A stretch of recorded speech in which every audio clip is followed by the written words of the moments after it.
We have walked the same streets of the Gothic district as Atoni Gaudí once did.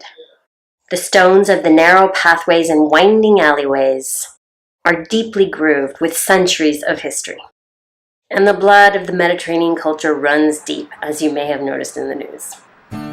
Welcome to another video of our travel year. We are 14 weeks away from home now. Sadly, this is the end of our stay in Barcelona, Catalonia, Spain. We are a Canadian family of 4, traveling the world for a year.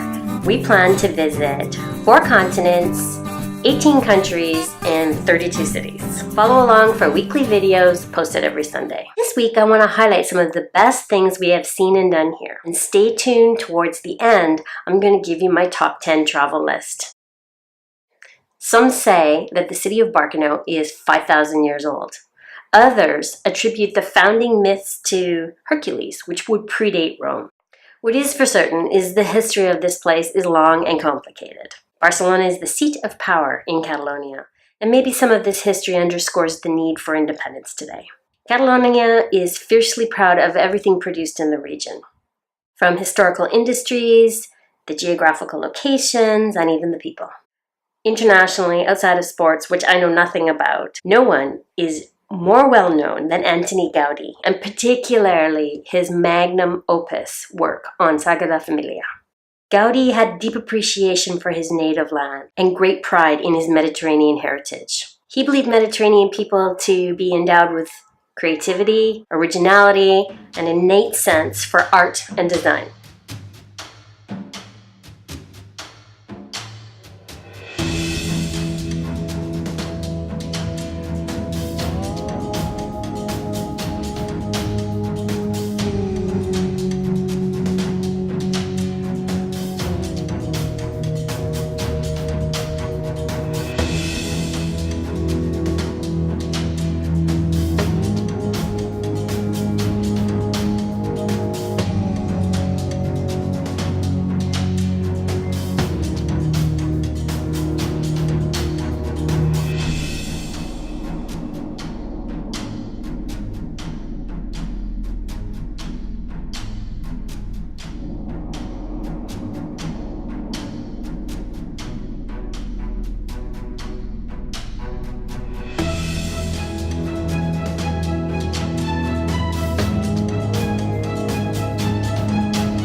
Okay, now for my top 10 list. I'm going to start at the bottom with the things that possibly could have been slightly different, maybe with better planning, and then moving up to the things that we wouldn't have changed for anything. Number 10. While the city workers did their level best to overcome this by cleaning the streets each day with a water wand, yet there can still be an unpleasant odor in the narrow streets of the old city. Some people also don't pick up after their dogs, so you have to watch out for that. Number 9 is the Catalan political crisis, as I suppose it's come to be known. When we first arrived, we thought it was just going to be a voting day. We were going to be part of history, which in the end we were. It was a little bit more than we'd bargained for. We didn't feel in danger at any time, even though we think that the world news media made it sound far more dangerous here than it was. Certainly companies pulling out of the region, tourists canceling their trips, all of that was a bit of an overreaction, we think, from where we sit. Nonetheless, it was very exciting. Number 8 is we didn't realize how strong the euro would be to the Canadian dollar. And to some degree, the trip was booked, so it's irrelevant. But I also think it was some adjustment to walking through the streets and seeing people sitting on the terraces, eating tapas and drinking cava. That looked like a lot of fun. And of course, we couldn't do that. We were living here. We weren't on vacation. Number 7 was the lack of appliances in our flat, which I already mentioned in a blog post and maybe a video. Annoyances that were hard to get used to. Not having a dryer for the clothes, not having an oven to bake stuff in. Not a deal breaker. Number 6 is the length of the stay we planned here might have been a little too long. In the beginning, it seemed like 2 months would be great, time to adjust to life on the road, be living in an urban center, and getting used to being in such close proximity to each other. But we probably could have left around the 6-week mark when the weather started to turn cooler into fall. But it's probably just as well that we stayed here the length we did, because Fisher ended up going on dates and even meeting a fellow music producer where he had a studio session. Number 5, the food and festivals were beyond our expectations.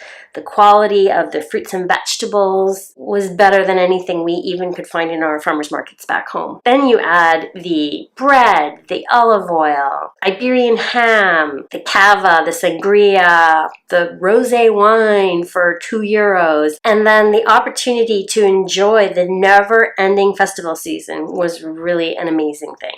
Number 4 is the architecture on the city planning. We are getting used to these winding back streets of the old city, but even now, after almost 2 months, we can still take a turn and find ourselves in a place we haven't been before or we don't recognize.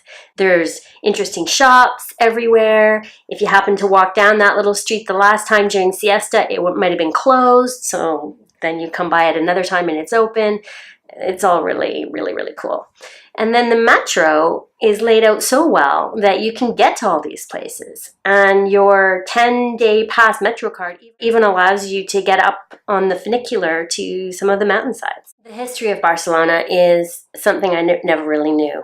The importance as a location on the Mediterranean, the importance to Spain, the importance to all of Europe, quite honestly. It is impressive. Number 2, there is a carefree attitude with the residents of Barcelona. That is notable because of the political situation going on here, and you would think the stress of that would cause people to act quite strangely, and it really hasn't. All of the demonstrations that we have seen for the residents of Barcelona have been extremely peaceful. It took us getting used to this laid-back attitude because we're from a Nordic country where we are guilty of getting pretty upset about minor day-to-day trifles. Number 1 on any list for Barcelona is the beach, and my list is no exception. I loved walking down during siesta, warming my bones for a couple of hours on the beach. Thanks for watching the fun stuff we've been doing here in Barcelona, all the places we've been so far. And if you'd be so kind, give it a thumbs up and even subscribe. It helps other people find the content. See you next time for some more travel adventure from our year away from home. Ciao.